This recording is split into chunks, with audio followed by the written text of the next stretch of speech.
Tim Larkin is the founder and creator of Target-Focused Training. Every time I teach people to do something, the goal of it is either to shut down a system of the human body, a sensory system of the human body, or to break structure in order to save your life. Larkin teaches his students to recognize when they can avoid violence and when to use it in facing imminent, life-threatening danger. I'm just about to hit him, and that's when I see this idiot had his kid in his car. She's pressed up against the back windshield crying, saying, "Please don't hurt daddy." Target-Focused Training has instructed over 10,000 clients in more than 40 countries. You have to ask yourself, the event that you're about to use violence in, that you're going to respond with violence, 3 days from now, if you find yourself dead, and now your family has to deal with you being dead, or you find yourself sitting in a jail cell, are you going to tell yourself you were devoid of choice? You had no other options, in this situation. Is it going to matter to you in 3 days? In 2013, Rodeo Books published Larkin's book, Survive the Unthinkable, a total guide to women's self-protection. Tony Robbins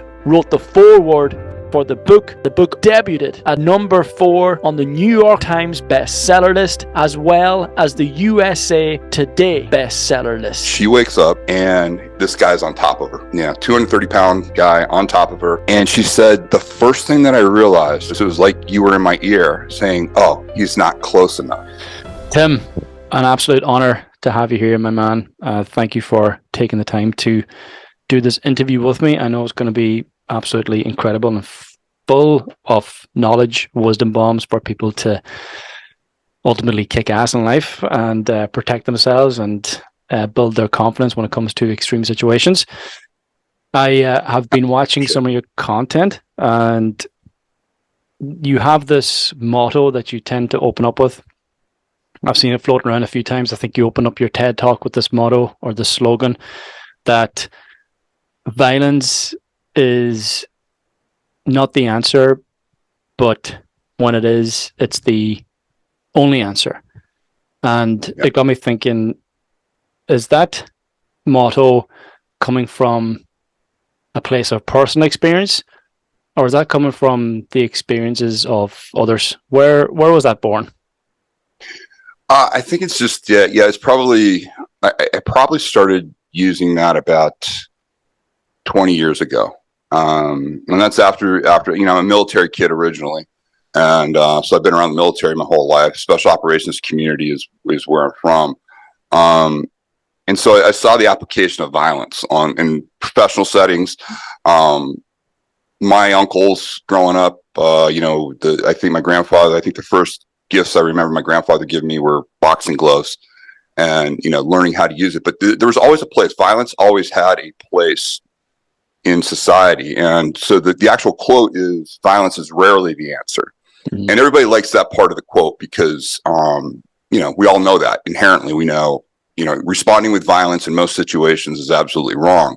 The second part is the part that causes people to pause and wonder, what am I talking about? And that is, when it is the answer, it is the only answer. And to me, that's the interesting part of the equation. And that's what I try to take sane, socialized people and actually walk them through that. When would violence actually be the answer? What are the thresholds? What mistakes are you making? Where you think you need to respond with violence when actually it's the worst time to respond with violence. And to me, that's always been the interesting aspect of, the evolution of how I've trained in all this information. Mm-hmm. Yeah, it's interesting because the more I look into this, and I've obviously had some experience with this too. I do come from a martial arts background. I have had friends who've been caught up in quite extreme situations where they were even jailed for violent-based activities, and I've been involved too. So, when is it a time to stand and fight, or when is it a time to just run away? Well, let me put everything in preference. Since you guys are from I'm talking to my original ancestral home, people. Just realize I come from a very strong Irish background. My grandfather, I remember he was one of the Irish. The big joke in Boston was, if an Irishman walks by and sees a fight, he'll tap one of the guys on the shoulder and say, "Is this a private affair, or can anybody join in?" So I was raised in a way that I was very comfortable fighting. Fighting was a resolution to things as a schoolboy and stuff like that. Not violence, though. We're talking about fighting. Violence is a very different avenue. So today, especially in my country, it's really frowned upon for kids to have a healthy outlet for violence, like combat sports. There are combat sport practitioners, but in the schools themselves, I went to Irish Catholic, all boys Catholic school, and we would regularly, if we had an issue, they'd throw us in the boxing ring and let us hash it out, and it was a very healthy outlet. So there are healthy outlets for that type of aggression. I call that antisocial aggression. That's not a threat level. Violence is a very different animal. Violence is when you're devoid of choice. Violence is, the way I define it, is if you could have talked your way out of the situation, you would have. If you could have run away, you would have. And now you're facing imminent grievous bodily harm. From my assumption, whenever I train anybody, is you're going to face multiple attackers. Those attackers are going to be bigger, faster, and stronger, and they're going to carry weapons. So it's a very high threshold.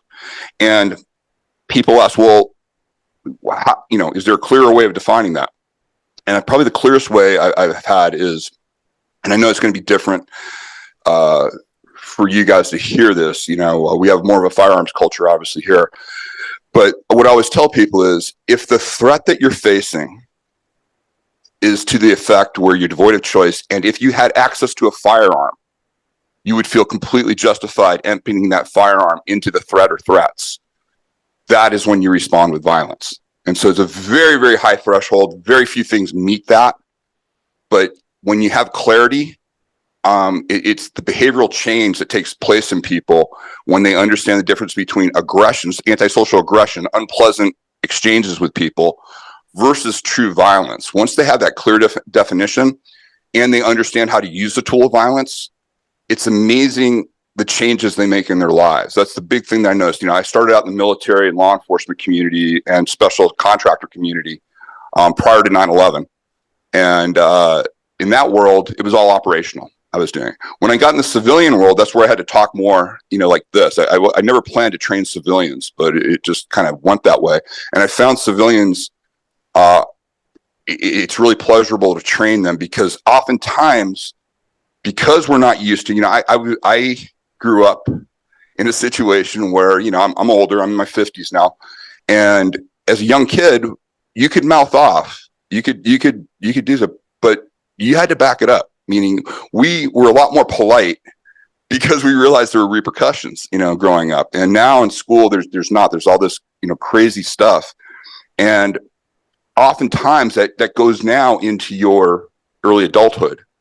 And people make the mistake of using aggression because they've never had to pay the price physically for that. And then they get absolutely shocked when somebody responds with physical violence. And to me, educating people along those lines is really key. And people take a lot of unnecessary risks with their lives, responding to things that they really don't have to respond to.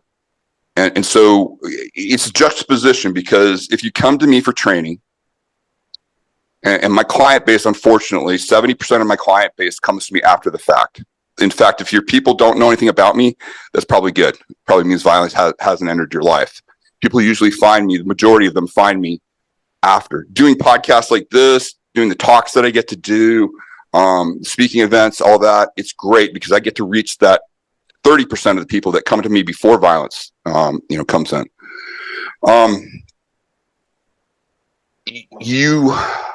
Violence can absolutely, it's one of those events in your life that in seconds can turn your whole life upside down.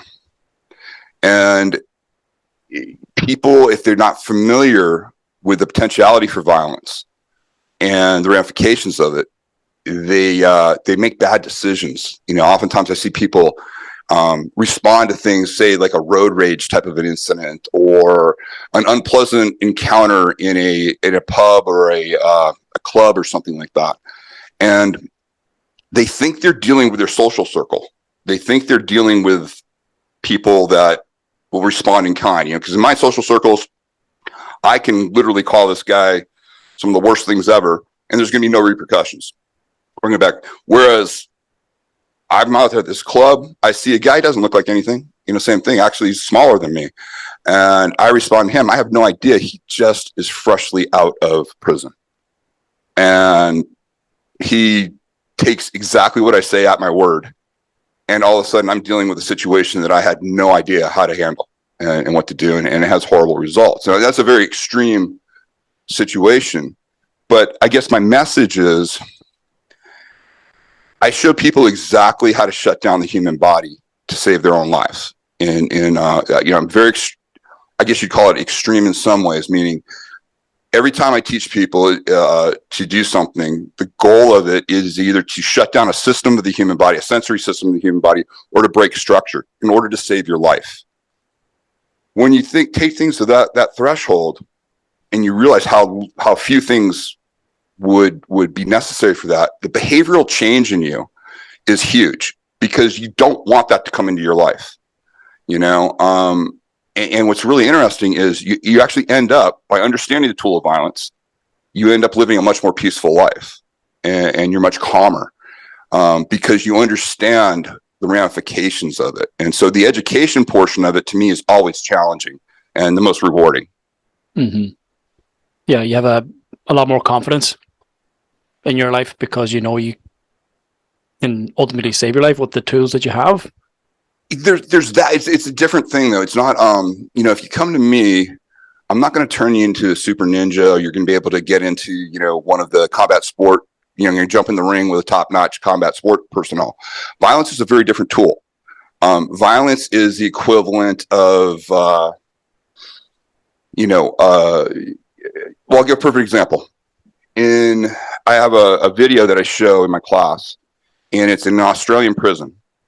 And there was an Australian champion kickboxer, who was arrested for distribution of ecstasy, huge ecstasy ring that he was running out of Southeast Asia. He was in there. So he gets arrested, he goes in. So he decides that the first day in prison, he goes in the prison yard, picks out a couple of people, and beats the crap out of them. Just sits there, just set the tone. And, very competent guy, and did that. 2 days later, he's sitting in the common area of the prison. All the cells are around. They're like tables. They look almost like picnic tables, that are sitting there.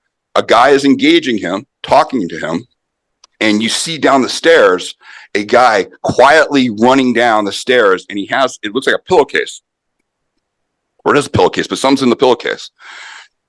As this guy's being distracted, this guy takes the pillowcase and brains him on the back of the head. Causing huge concussion. He goes to the ground again, and then he hits him again with it. He worked in the kitchen, and he had a little panini grill that he grabbed from the kitchen, put it into the pillowcase, had his friend distract him, and took him out. Why? One of the guys that was taken out the day before was one of his friends. So what did this guy learn? This guy learned, oh, okay, he's a very competent combat sport practitioner. I'm not going to challenge him that way. I'm going to distract him, and I'm going to sit there, and I'm going to strike him when he has no idea it's coming, and take him out. And yet, if you put both of those guys in the ring, the combat sport practitioner would take him out. No questions asked. But this guy didn't play that game. He used the tool of violence. He figured out, I'm going to take something harder than me. I'm going to put it in this sack. I'm going to be able to accelerate it way faster than I can accelerate my body tools. And I'm going to open up his skull and take him out. And then I don't have to worry about how great he is at fighting.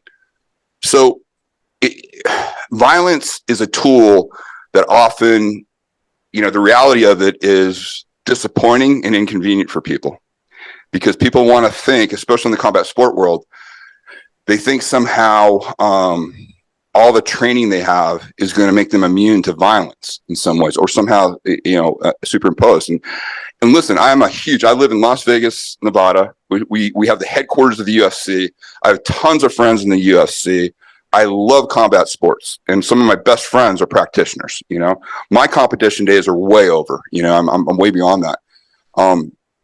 So it's not denigrating combat sports. It's a very different violence is a very different application, and violence is available to anybody, and it is not limited to your physical abilities per se. But you can be very ingenious in how you use the tool, and very deceptive in how you use the tool. And we just have to work. All the training I have, by far, I'm a master close combat instructor. I've instructed just about every military unit you can think of, a lot in the UK, a lot of special units that I've trained, all that stuff. I've earned those credentials. If I walk out the door of my building here right now and I catch a pipe to the back of the head, I go down just like everybody else.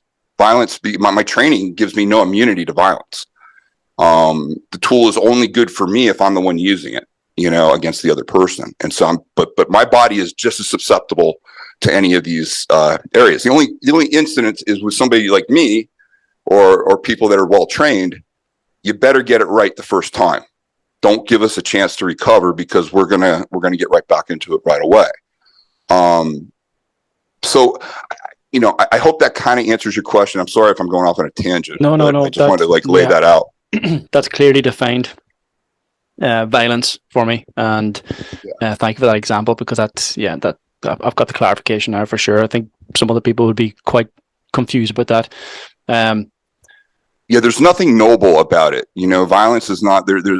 Using the tool of violence, it's for survival. Yes, and it's life not. It takes away all the fantasy of it being some sort of a white knight thing or something. Have you found yourself in that situation? Life or death? Yeah. Oh, yeah. I've had to use a tool. Probably, I would consider it the level I'm talking about. I would say probably 3 times in the last 20 years. I've had to do it in my business. But I travel the world. I go to some dangerous places. I train, groups that are engaged in conflicts. So I have a little bit more of an unusual travel pattern than most people. Yeah. But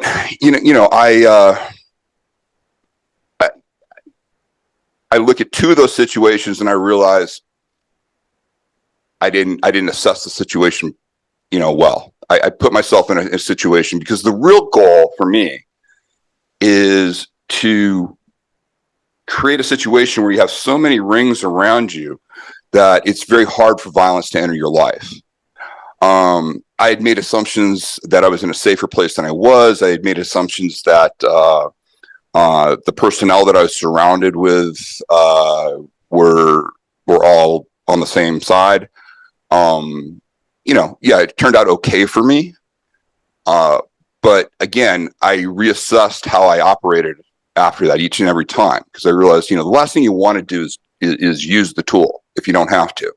It's like flipping a coin every time, because the threshold has to be there, and you don't want to be in a situation that you could have avoided. And so that's the idea behind it. The old, if you had talked to me in my late 20s, early 30s, when I was at the height of my training in military and law enforcement, I was a lot more aggressive. I was a lot more proactive.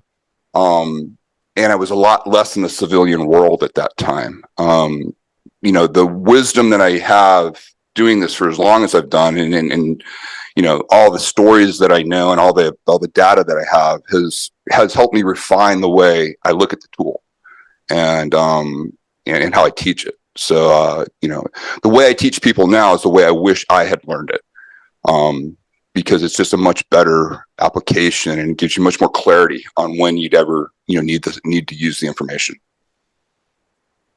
I know that the people listening to this podcast, when you tell us that you were in 3 of those quite extreme experiences in your life, are curious about the situation and how you got out of it and what happened there. Can you give us some information on it? Yeah. One was when I was going to school in the UK. I was coming out of the tube station, and I felt somebody on my back pocket. and I came around and I grabbed the wrist that I saw, and I saw the guy was going for a knife. I saw that he actually, was going for the knife. I continued in because of the wrist that I had the leverage that I needed. I continued through. I was able to break the wrist, drop him to the ground. And then the security that was there at the time came, and then the police came and were able to take him away. But this guy was very intent on stabbing me. I guess he had a pretty good record for that. What was interesting about that was I was so used to, because we trained so much with tools, knives, guns, and all that other stuff. For me, it was not a profile that surprised me. That's when I learned that the way I had been trained by my instructor had prepared me very well for those situations. I didn't get distracted or worried about that. I understood, I understood the profile this guy was in. I continued on with the advantage that I had. And that was my first time where it was actually kind of disappointing, because it was actually fairly easy. The other two times where I was working in Venezuela, pre-Chavez in late 90s, we did a lot of work in Venezuela. We were doing a lot of counter narcotics work, and just had a couple of situations where there was some cartel activity. There's firefights exchanged, and I was able to act in that situation. Both of those situations, the tube situation, I could have avoided, and that's why I was mad. I was just being dumb the way I was. I got off. I wasn't paying attention. I wasn't drunk or anything, but I was with my friends, and I saw, there were some sketchy people there, and I just chose to ignore it. And, I probably could have avoided him picking me. I think he thought he was going to be able to come by, and I was distracted enough talking to people that he was going to be able to just nick my wallet and go. Now, if he had just been trying to get my wallet, I probably would have just let him go at that point. As soon as I saw him going for the knife, that's when I realized it was way more serious. And I was very lucky to see that, because a lot of times, especially with knife crime, you don't see the knife. You think you've been punched or something, and then you find out you've been stabbed. So I was extremely lucky. That's what I was beating myself up about, was the fact that I was letting myself in a social situation get way distracted, even though my training, and I had this visceral nonverbal warnings in my body saying, hey, you should pay more attention here. That's something that I always counsel people about, this idea that be okay to be socially awkward. We've evolved as humans from ancestors that were very good using the tool of violence. And there's a lot of things that we have in our DNA that, have nonverbal warnings. There are things that we don't understand. And oftentimes what happens is you won't take action. And this happens with a lot of women. You won't take action because you'll feel socially awkward, or you'll feel like you're judging somebody, or you'll feel like you're being, racist or something like that. Whereas your body's just trying to say, hey, there's something wrong here. There's something wrong. Because this is normally what happens when people come to me and they've had violence happen. Normally what happens is, I knew something was wrong here. And here is where I could have exited, gone over, but I didn't want to, because either social awkwardness, time constraints, convinced myself it was no big deal. I ignored those warnings. Then I get to here, and then it's too late. It's already happened. Now now the only thing I have left is the tool of violence. And if you don't have anything, if you don't understand, if you get to the point to where the only thing that's going to get you out of this is violence, and you have nothing in the toolbox, then you're in serious trouble at that point.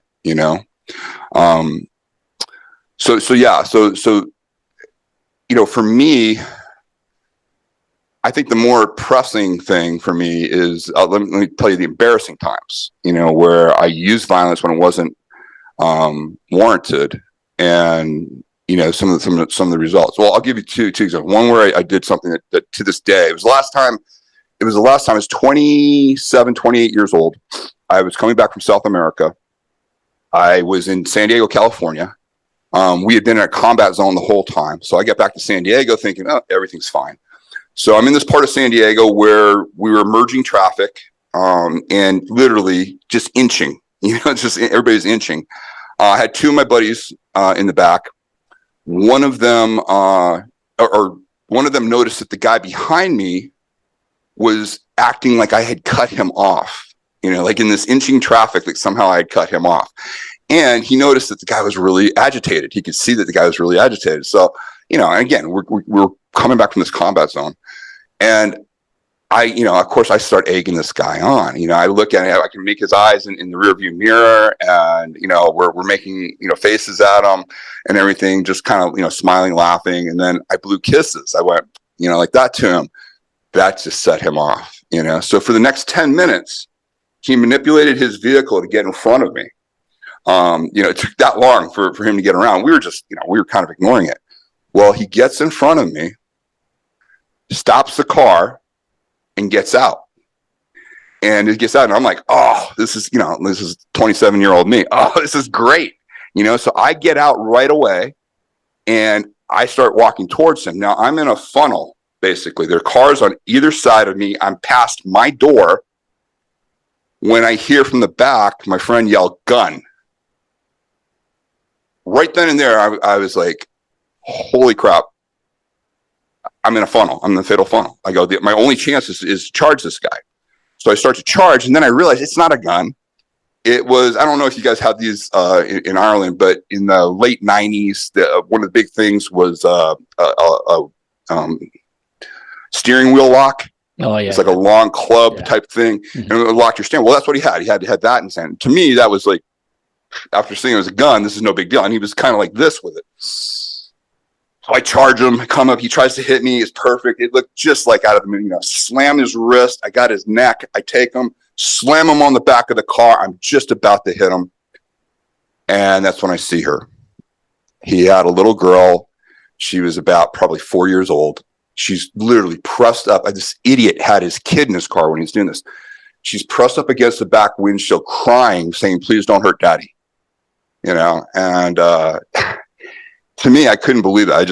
I grabbed the steering wheel thing from him, let him go get in the car. He told me he was an idiot for what he was doing. And then I went back, and then it was funny. It was after that time that I realized, okay, couple things. One, I made that situation happen. I easily could have, when I saw the guy was agitated, go, "Hey man, sorry." I could have de-escalated it right away, but I didn't. Then I made the stupid assumption that because I was in San Diego and I'd just been in South America, that everything's great. I run out. Had that been a gun, probably would have been shot. Good chance I would have been shot as I came down, because it was about 15 feet to get to the guy. And again, over what? Nothing. And then on top of that, slamming a little kid's dad on the back of the car, and just seeing the look of terror in a little girl's eyes over a stupid incident that had nothing to do, that just changed the way I looked at things. And it really altered, how I looked at the tool. So then fast forward about 7 years later, I'm going to pick up my oldest son. At that time, he was my only child. And I was picking him up at his mom's house. His mom and I were divorced. And I picked him up, and we were planning a great day. We were in San Diego, same thing, San Diego again. Where my son lived, his house, there was like a hill that came down, cars coming down. This guy somehow thinks, again, that nobody else is around, that somehow I almost cut him off coming down, because he's barreling down the hill. So I go down, and sure enough, there's a stoplight. He's at the stoplight, and I had just got a tattoo. It was just one of my first tattoos that I got. And this guy, he sees my son, and he's just yelling at me through the whole thing. He's, "Oh, you think you're so tough with the tattoo?" He said a lot of expletives and blah, blah, blah.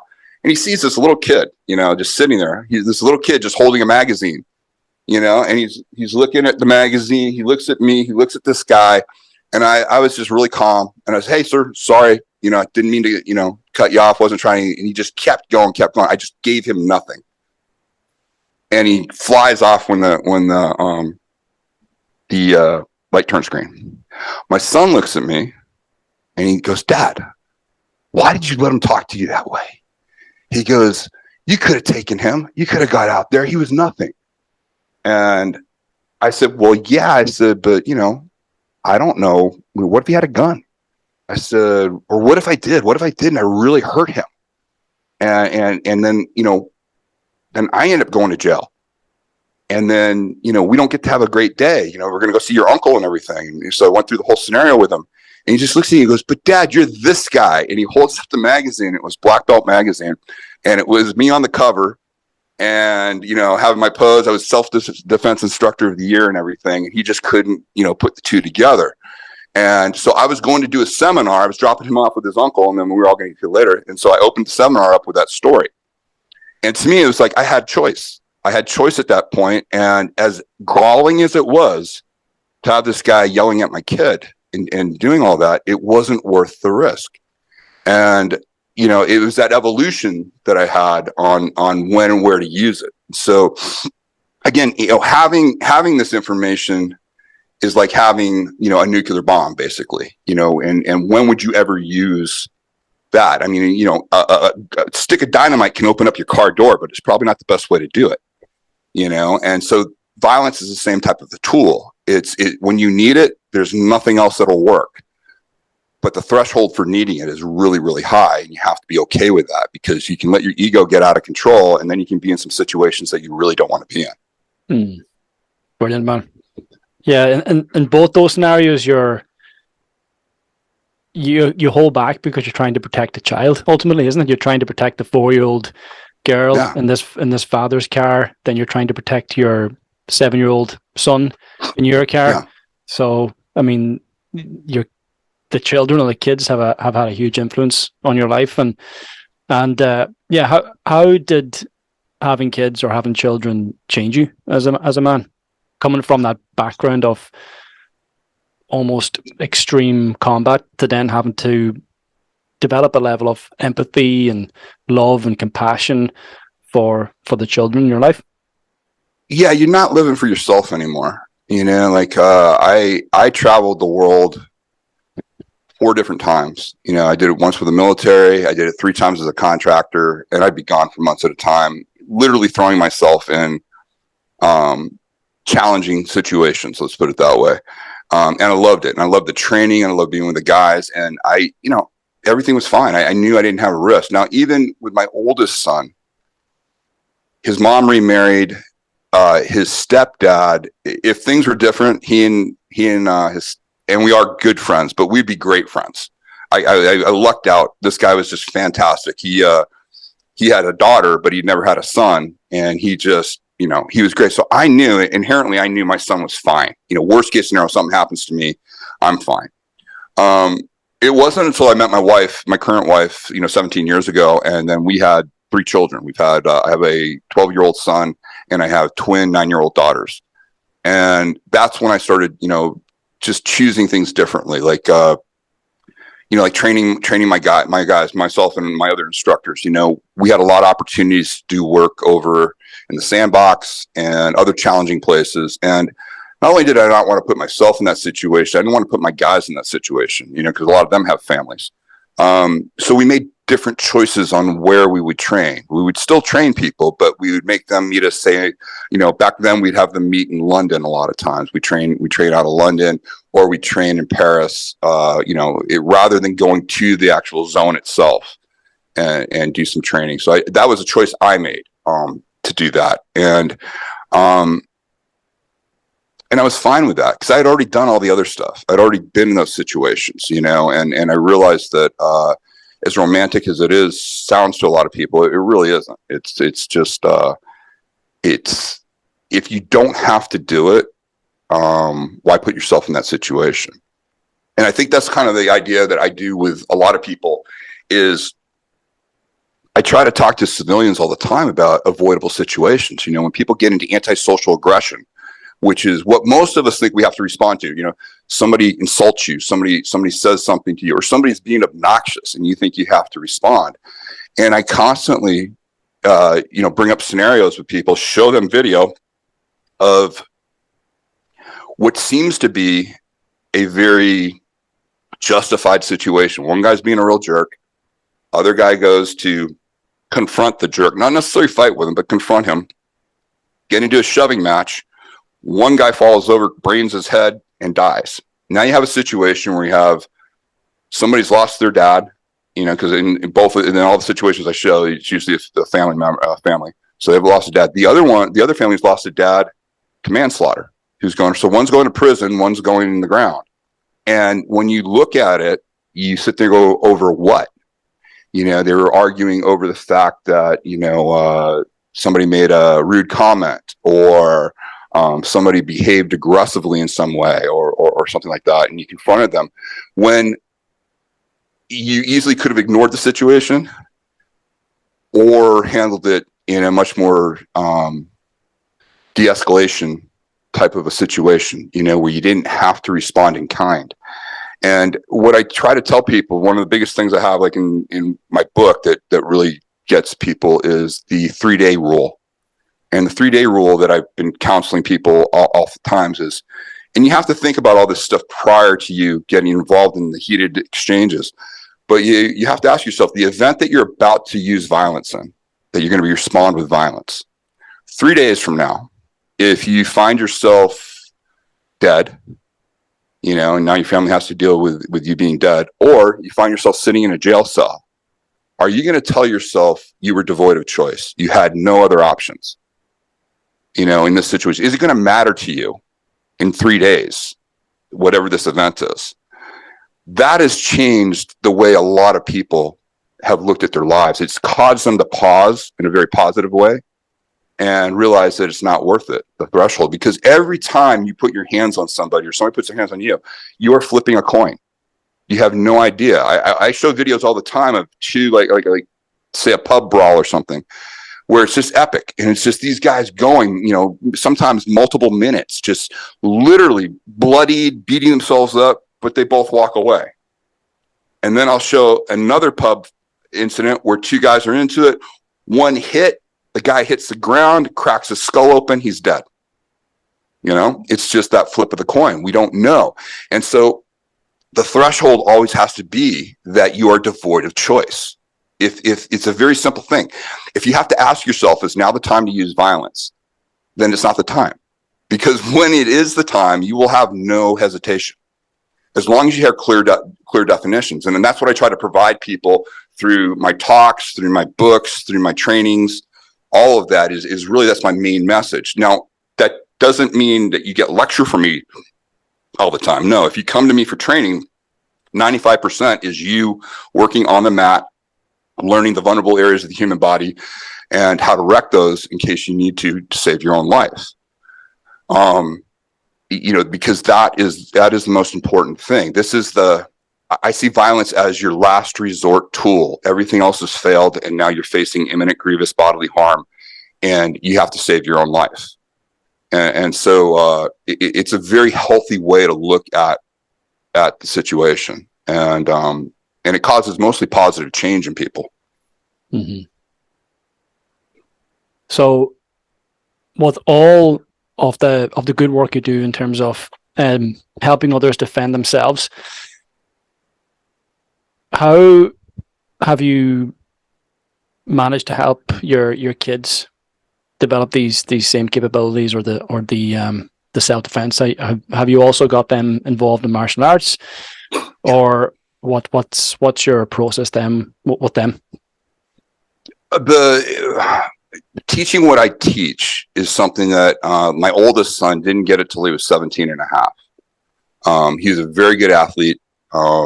He did do some combat sports, some wrestling, stuff like that. But he was more into American baseball and football. That was his sports. My younger kids are all doing jiu-jitsu. My son is also doing boxing and Muay Thai. He loves that. My girls are, one of my girls is doing competition karate because she saw Cobra Kai and she just wanted to do karate also. But I had them all do jiu-jitsu as a basis because I wanted all of them to be comfortable getting grabbed. And we were lucky in Vegas. We have a lot of great instructors, and in particular, the school that I have them at is excellent at teaching kids. And especially my girls. I wanted my girls to feel really comfortable with somebody putting hands on them. They wouldn't freeze and they wouldn't freak out. So I find that as a very good basis. I have no illusions that my 9-year-old girls can physically protect themselves from a predator and from an adult. That is my job. That's my wife's job. That is up to us to protect our kids at that age. You can't. So I'm one of those people, like, people, I think they send their kids thinking their kids are going to be able to fight off predators. And no, the benefit is from an anti-bullying type of situation, and also getting used to, you're building a foundation. And so what I'm doing with my kids is I'm building this foundation that when it's time for them to learn what I teach, I have them prepared. They're physically prepared for it. I know they're able to handle it, and the transition will be really easy for them to have these life skill sets on the tool of violence. But there's so many positive benefits to martial arts training. I had 3 different black belts prior to me learning the system, that I learned in the military. That has become, what I teach now. And to me, the martial arts, how effective was it as far as actual violence? It varied. Some of my stuff was pretty good. Some of it was more, for competition type things that wouldn't have really helped me. But the discipline that I learned, the camaraderie that I got, the positive instructors that I had that were big influences in my life, that was great. I grew up on Navy bases. And so a lot of our instructors were young Marines who would teach us, martial arts. They do our baseball, soccer, all that other stuff. They're our coaches. So I was really fortunate that I had, young warriors basically teaching me and giving us this great, these great avatars to follow and go. So, I'm a little unique because only 3% of the country has any affiliation with the military. And so I realized that my upbringing was a little different than everybody else's. And then also growing up in Boston with Irish, with an Irish family that is very big on combat sports, that I realized as I went around, the rest of the country, not everybody grew up that way. And it was pretty funny. But, for me, I wanted to give my kids that. So I try to find instructors that are not only technically competent, but also can instill all those things in the kids. And so that's my goal with them. My sons, I don't want them to navigate high school, the high school years with the tool of violence. There's a maturity thing with boys. I rarely train men under the age of 18.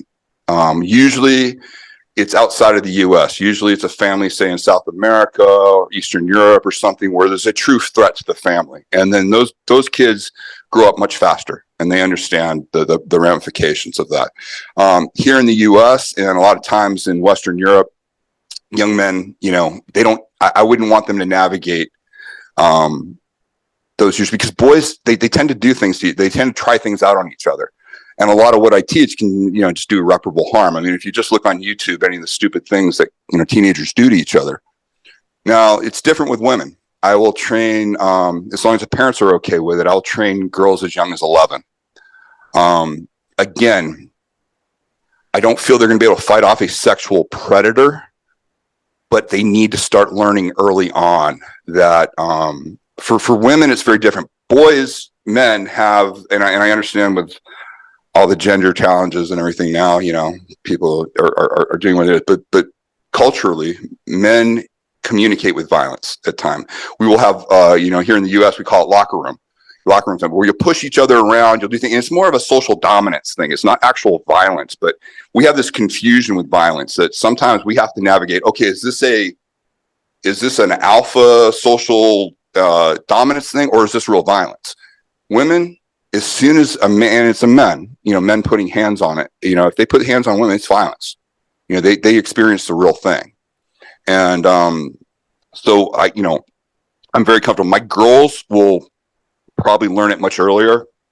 I also have access to some great trainers, and my girls, I would imagine by 15 will be very competent with tools. They'll be very competent with firearms. They'll be very competent with knives, not in a paranoid way or anything like that. It's just a reality that women are always going to be facing a bigger, faster, stronger male. And there are times where here in the US, for the most part, if a woman uses a tool against a predator, it's more than justified.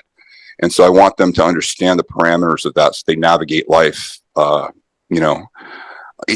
There's this balance. You don't want kids to live in fear, but you also don't want them to think that everything is just great and you can just take unnecessary risks. Mm-hmm. Have your twin girls softened you as a man? Yes, very much so. Having daughters is probably the greatest gift ever for somebody like me. I have a sister, but she's learning disabled. And so I never really had, Jill, my sister Jill just wasn't able to have, I wasn't able to have that sister, brother relationship really with her. And to have that with my daughters is just amazing. They're completely different. They look at things completely differently. Because I had two boys prior to that. And the girls just mature so much faster and they're far more verbal, and their insights. It's just funny. Boys take a lot longer to mature a little bit. And I've learned a lot too. I've learned that I don't have to be this aggressive guy all the time. And not that I was, but they don't fall for any of that. I'm dad, and they just laugh. Once in a while they'll see me in training and they're like, who's this guy? And they'll see how people respond to me sometimes when we're out. They'll come up and talk to me and stuff like that. And they're like, 'cause to them, I'm just dad. And in fact, my daughters weren't sure that I actually worked. My wife is the assistant sheriff here in Las Vegas, and very high position. And so they see mom doing all this professional stuff all the time. Well, dad, usually before they go to school, I'm usually in t-shirts and stuff like that. And I own my own schedule. And so my daughters were concerned that I needed a job. And they told me, well, dad, you're really good at cooking steaks and making coffee. So maybe that's what you should do. And I'm like, oh, that's great, girls. Thanks so much. But yeah, it is. And listen, it's not for everybody. Like, that's the other thing too. Like I'm not one of those parents that, everybody has to have children. It's a huge commitment. It was a huge change in my lifestyle. By saying yes to having kids, I had to say no to a lot of things that I think people in my world or people that want to be in my world would be crazy. They go, oh my God, you can't, I don't run off to the train with the special ops units anymore as much as I used to. I don't do some of the amazing opportunities that I have around the world that I used to literally, people would call me up and say, hey, can you be in New York on Monday? Yeah, boom, be right there. Hey, we got a real cool opportunity in Frankfurt. Can you do that? Absolutely. But I used to be that guy that could respond like that. And now it's different. I schedule things differently and I don't feel like I'm missing out at all because I had years of doing that.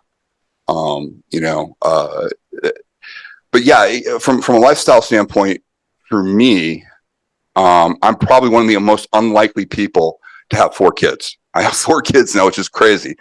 If you talk to me in my 20s, in my high school yearbook, it said, everybody says, what their goals are, what they want. Mine was to become a mercenary and own a Greek isle.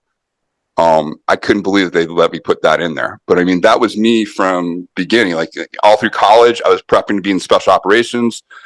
I had no, having relationships. I would go out with girls and stuff like that, but had no interest in building a family or doing anything like that. And it really wasn't until I was in my early 30s that I had my first break and I looked at that. And honestly, I would say to young men, if you're going to go in the military, if you're going to do something along those lines, even if you can do law enforcement for a while, don't get married right away. You do the job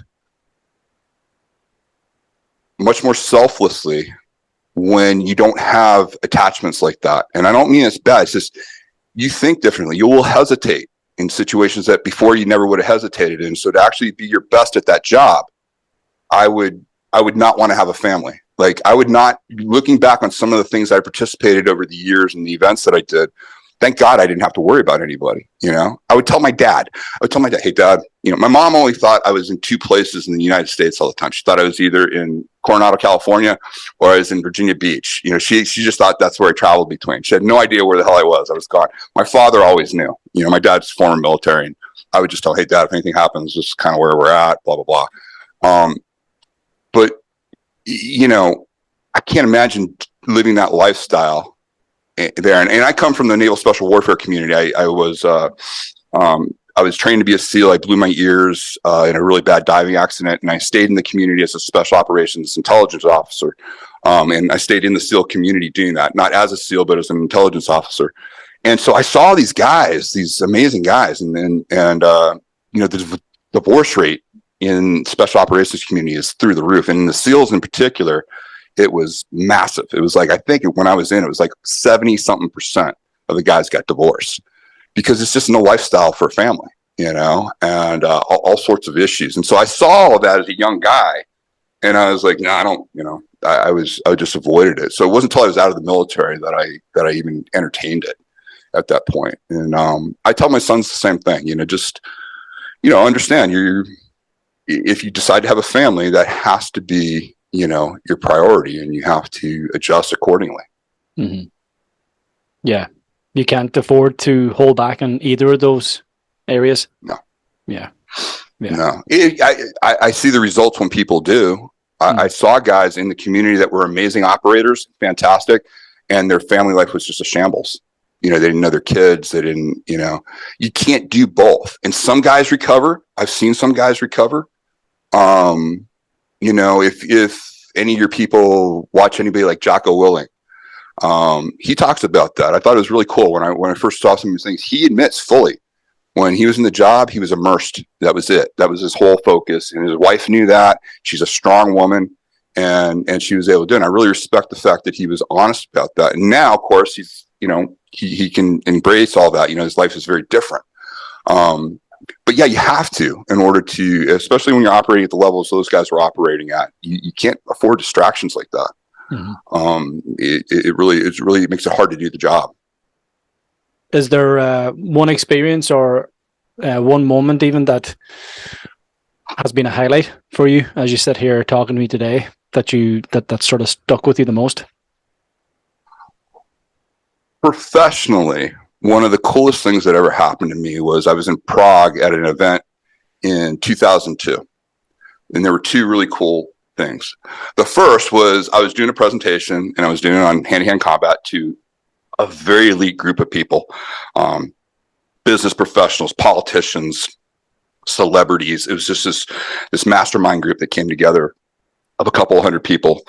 And we were in Prague right after, a couple of years after, people had got their land back and stuff like that. And it was a really interesting time to be in Czech Republic. So the first thing was I did my event, teaching hand-to-hand combat. And I saw somebody who I kind of recognized in the crowd. And I knew from the speakers, I was one of the speakers, and I knew he was going to be there, but I wasn't sure it was him. And he comes up to me after, and he said, "That is the finest presentation I've ever seen on hand-to-hand combat." And he goes on the subject in general. And he was the former head of MI6. So he was, it was like it's my James Bond moment, basically. And he was great. And he made some calls, and I never thought I'd get, any business out of this. And I ended up working with the UK a lot after that. So that was seminal. But the other thing that was crazy was it's 2002, and I'm at this event. I'm on a bus. We're going to a castle. I'm sitting next to a U.S. astronaut who's there. Me, former DIA, former intelligence, special operations intelligence, focusing a lot on Soviet special forces at the time because we were watching, I was watching everything about Afghanistan when they were there.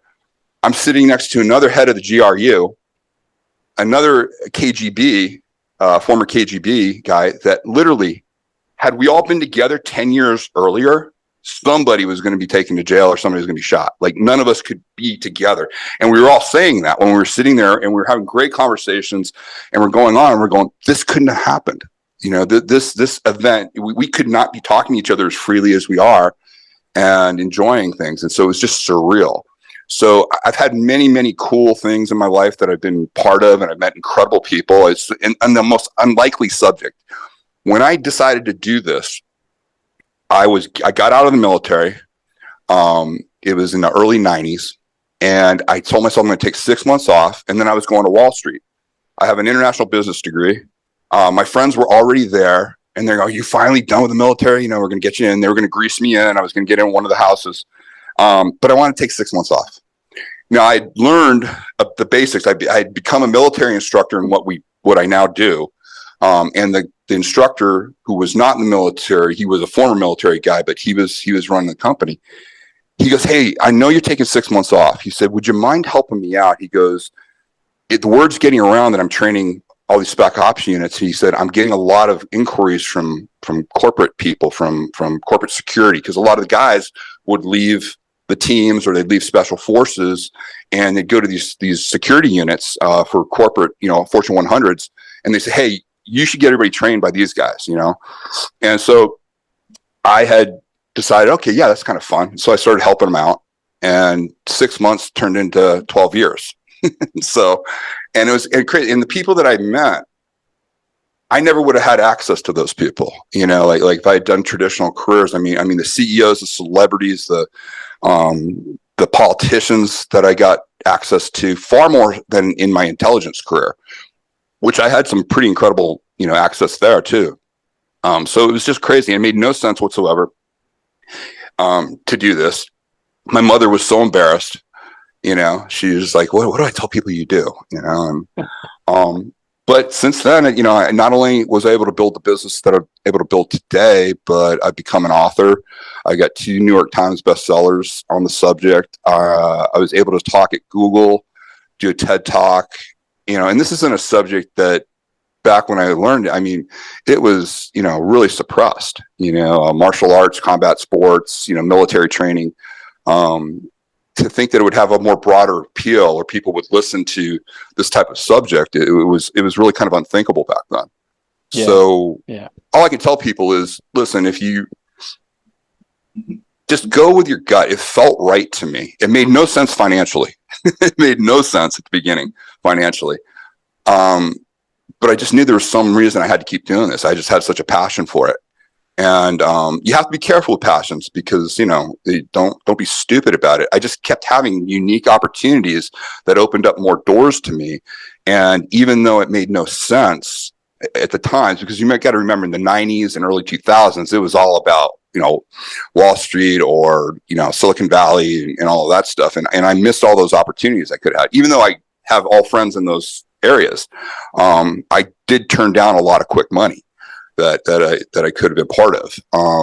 That said, a lot of those guys blew up. Some of them did very well, but a lot of them blew up and lost everything. So it's been interesting. Yeah. So if I can give anybody advice that way, it's just it's if something is internally telling you to keep going, just do it. It's probably you're going to keep getting drawn to it. Mm-hmm. Well, you had the skills to back up the passion. That's well, that's the other thing too. Yeah, I loved what I do, and for me, what's interesting is being dropped. I can drop the methodologies that we use. I can drop myself in one part of the world. I can drop one of my instructors in part of the world. We can each have 40 to 60 brand new people, and at the end of the training, we could integrate those people and they'd all be able to train with each other. They'd all be fine from 0 to 9. We have no idea who's going to show up or what they're going to do, but we can get everybody with this, through the skill sets to where they understand the tool and they understand how to operate the tool. And they also understand how to live a life that minimizes the chance of violence coming in their life. And to me, that's exciting, is that when you can do something like that, because I look at the main thing that I do, especially my civilian clients, my goal really isn't to, turn them into, because most people are not going to be like me. Most people are not going to train their whole life in a combat sport or martial art. That's a very small, for every 1,000 people that I train, I have one person that ends up taking it to instructor, the commitment's just not there, and people have other things to do in their life. But I look at my training for most of these people the same way you would look at taking a CPR course. No doctor is going to make fun of a CPR course. And nobody that's taken a CPR course is going to pretend they're a doctor, and so it's the same thing. It's just like these are life skills that you can learn and apply, in worst case scenario to save your own life. And to me, that's a much more rewarding thing than when I was training. And don't get me wrong, I love training military operators and law enforcement operators, and I do that. But I expect them to do well. They're in a job where they volunteered for that. And most of the time, they're going to be with another group, a group of like-minded individuals, armed, ready to go. And so, they're there. I expect them to do well. My civilians, when violence has entered their life, they're usually living great lives. They're great people, and it shouldn't have happened. And the fact that they were able to use my information to either have to physically protect themselves or make better decisions so they never got in the situation is really, really rewarding. And to me, a long time ago, I found that I really enjoyed that aspect of things much more so than just the military straight operative stuff. Has there been people, or even one person that's reached out to you and has used your tools in such an extreme scenario? So there are a couple again. I have a book called "When Violence Is the Answer," and some of those stories are in that book. Yeah. I just referenced that for people. But one of the ones that always sticks out with me is in the mid '90s, I had a doctor that went through training with us, and he was a neurosurgeon, and he lived in Ohio, and he had an incident happen that he gets called in the middle of the night. An 8-year-old boy has a brain bleed, and his head is swelling, fast. They need him to come in and perform the operation. They're keeping the kid stable.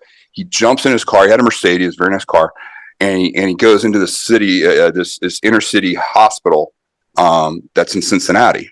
He parks in the parking lot, and as he gets out, 2 guys jump him because it was in a bad part of town, and they tracked him. They jumped him. The first guy had a knife, and he was able to come crashing down on his ulnar nerve. The guy dropped the knife. He kneed him to the groin, knocked him to the ground, and the other guy, ran off. That comes in there. Security comes in. They get the guy, right away, and the doctor goes in and performs surgery. And the first thing he does is he gets out of surgery and he literally writes us a letter and says, "This is what happened." He said, prior to me training with you guys, he goes, "Honestly, I wouldn't have known what to do." He said, "I was kicking myself, after the fact because I took an unnecessary risk. I could have just pulled to the front of the hotel as somebody else or a hospital and let somebody else take my car." And he said, "But that said, I was able to use the skills that I learned with you to save my life. But not only that, by saving my life, I was able to save that young man's life on it." And I get the calls from the guys that are in the sandbox or my cop buddies that have had to use stuff, and that's great. It's all that. To get that was just amazing. The other one, and this one's in the book that I always talk about, is I did there are a lot of corporate groups that invite me to speak, and one was a group called Young Presidents Organization. It's a group of entrepreneurs, young CEOs. And we went on a cruise. It was a Baltic cruise. And on there, they had families. And so they asked me to do this one kind of unique class where it was a lot of the guys had daughters that were going off to college. And they wanted to do a dads and daughters self-protection class. And what was interesting was the reason we're doing that is because I like women to work against male body types. And so what we decided to do was, okay, yeah, you'll come with your daughter, but the daughters are going to work with all the other dads. They're not going to work with their dad. They're going to work with all these unfamiliar body types, but everybody feels okay because, it's within the group. And it was a really popular class. This one girl came with a guy that I kind of knew from the organization. And if you've ever seen the movie Legally Blonde, that was her. She is just, smart kid, but she's just, oh my God, total LA girl. And I could tell she did everything. She wasn't being a jerk and not participating, but I could tell she wanted to be up sunning and, having fun. She did not want to be down below doing self-defense with all these old guys, So I don't think anything of it. 2 years later, I'm in New York doing a seminar, and I wasn't really paying attention. I'd come back from, I think I was in Europe when I came to New York to do the class. And I just, usually my staff's pretty good. Usually I kind of look at who's in. I didn't see it, but I see her come in, and she's got her 3 sisters behind her. And I'll take a class, and she goes, "Hi, I don't know if you remember me, you know, blah, blah, blah." I go, "Hey, how's your dad? You know, I haven't seen you in a long time." She goes, "Oh," she goes, "You didn't hear what happened." And I said, "No, what happened?" So she goes off to school. She has a dorm room on the bottom floor of her of their living place. You know, at the dormitory, she's on the bottom floor, and she has a roommate. And the roommate, like 3 nights a week, would go stay with her boyfriend, and they were really lax about leaving their windows unlocked and stuff like that. Sure enough, one night she wakes up and this guy's on top of her. Yeah, 230-pound guy on top of her.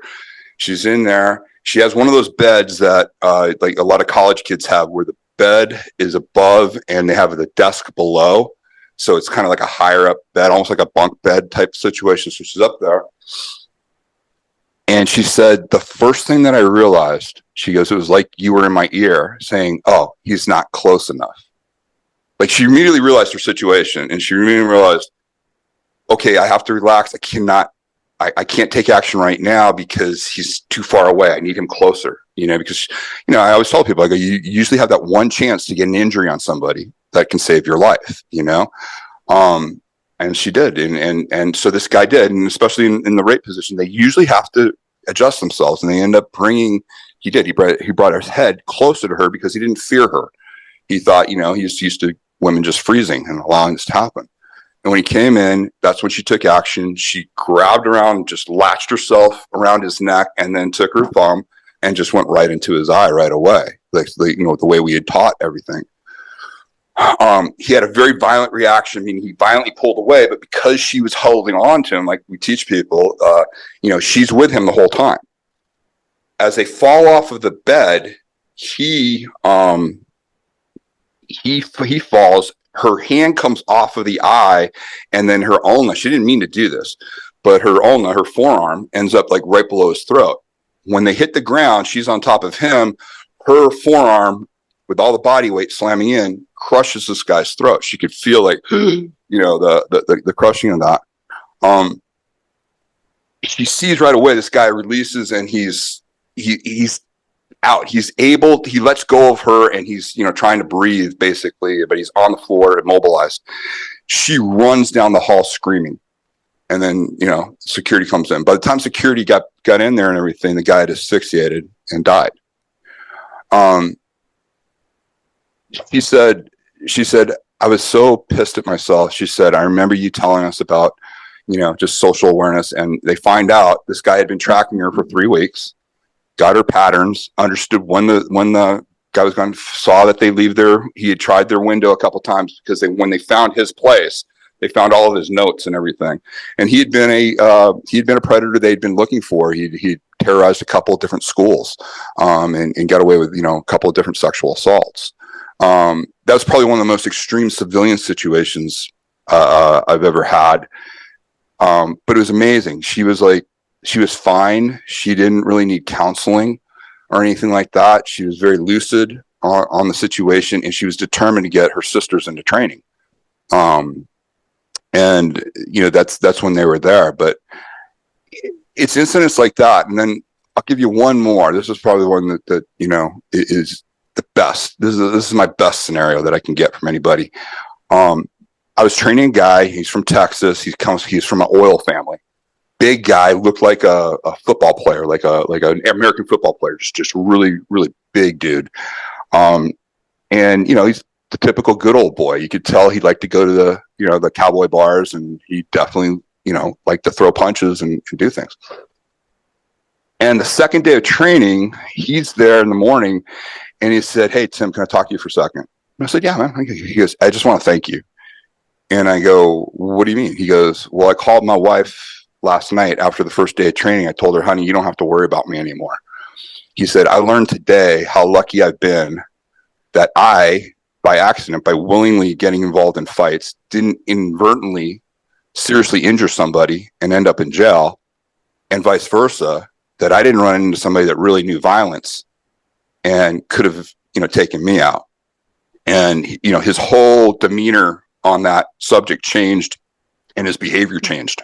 And to me, if I can have that effect on somebody, to where they change their behavior to minimize the chance and look at it, to me, that's the greatest gift I can give anybody, because I see the results of violence. And even if you're successful, even if you're successful to, taking care of yourself, it's terrible. It's not anything you want to experience if you don't have to. Mm-hmm. Well, man, taken back by those stories, saving lives, incredible work. And thank you for the work you do. And where can I get my daughter to sign up with you?